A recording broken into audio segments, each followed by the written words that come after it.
Hello, students. Today we are going to start a new chapter, Biotechnology, Principles and Processes.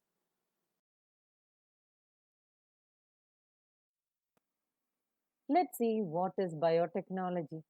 Biotechnology deals with techniques of using live organisms or enzymes from organisms to produce products and processes useful to humans. In this sense, making curd, bread, or wine, which are all microbe mediated processes, could also be thought as a form of biotechnology. However, it is used in a restricted sense today to refer to such of those processes which use genetically modified organisms to achieve the same on a large scale. Further, many other processes or techniques are also involved under biotechnology. The European Federation of Biotechnology, EFB, has given a definition of biotechnology that encompasses both traditional view and modern molecular biotechnology. The definition given by EFB is as follows: the integration of natural science and organisms, cells, parts thereof, and molecular analogues for products and services.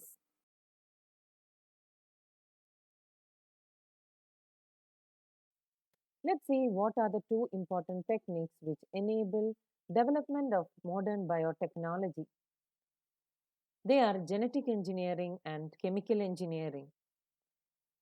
In genetic engineering, there are techniques to alter the chemistry of genetic material to introduce these into host organisms and thus change the phenotype of the host organism. Chemical engineering helps in maintenance of sterile ambience to enable growth of only the desired microbe or eukaryotic cell in large quantities for the manufacture of biotechnological products like antibiotics, vaccines, enzymes, etc. Let's now understand the conceptual development of principles of genetic engineering. You all have learned in previous chapters about the advantages of sexual reproduction over asexual reproduction. The former provides opportunities for variations and formulation of unique combinations of genetic setup, some of which may be beneficial to the organism as well as the population. Asexual reproduction preserves the genetic information while sexual reproduction permits variation.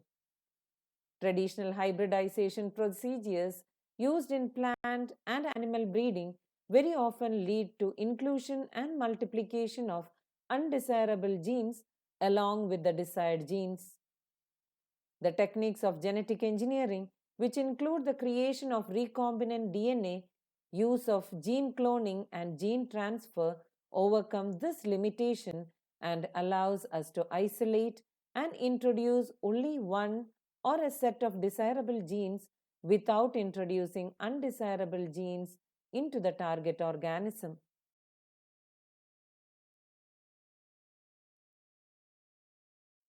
Do you know the likely fate of a piece of DNA which is somehow transferred into an alien organism? Most likely, this piece of DNA would not be able to multiply itself in the progeny cells of the organism.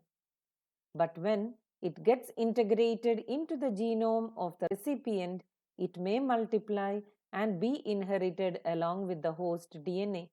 This is because the alien piece of DNA has become part of a chromosome which has the ability to replicate. In a chromosome, there is a specific DNA sequence called the origin of replication, which is responsible for initiating replication. Therefore, for the multiplication of any alien piece of DNA in an organism, it needs to be a part of a chromosome which has a specific sequence known as origin of replication. Thus, an alien DNA is linked with the origin of replication so that this alien piece of DNA can replicate and multiply itself in the host organism. This can be called as cloning or making multiple identical copies of any template DNA.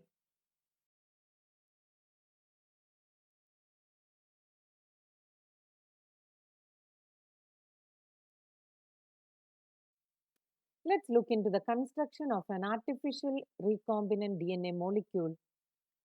The construction of first recombinant DNA emerged from the possibility of linking a gene encoding antibiotic resistance with a native plasmid of Salmonella typhimurium. Stanley Cohen and Herbert Boyer accomplished this in 1972 by isolating the antibiotic resistance gene by cutting out a piece of DNA from a plasmid which was responsible for conferring antibiotic resistance. The cutting of DNA at specific locations became possible with the discovery of the so called molecular scissors or restriction enzymes. The cut piece of DNA was then linked with the plasmid DNA. These plasmid DNA act as vectors to transfer the piece of DNA attached to it.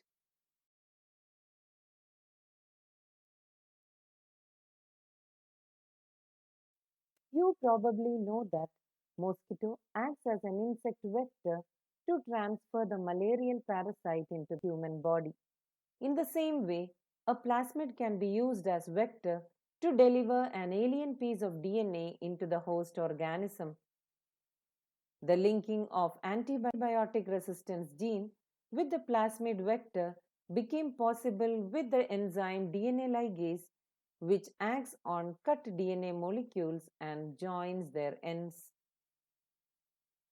This makes a new combination of circular autonomously replicating DNA created in vitro and is known as recombinant DNA.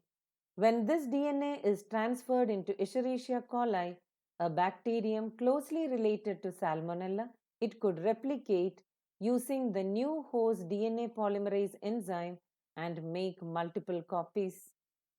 The ability of multiple copies of antibiotic resistance gene in E. coli was called cloning of antibiotic resistance gene in E. coli.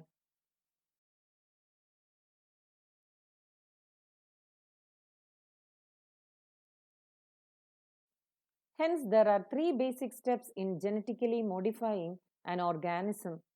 They are identification of DNA with desirable genes, introduction of the identified DNA into the host, and maintenance of introduced DNA in the host and transfer of DNA into its progeny.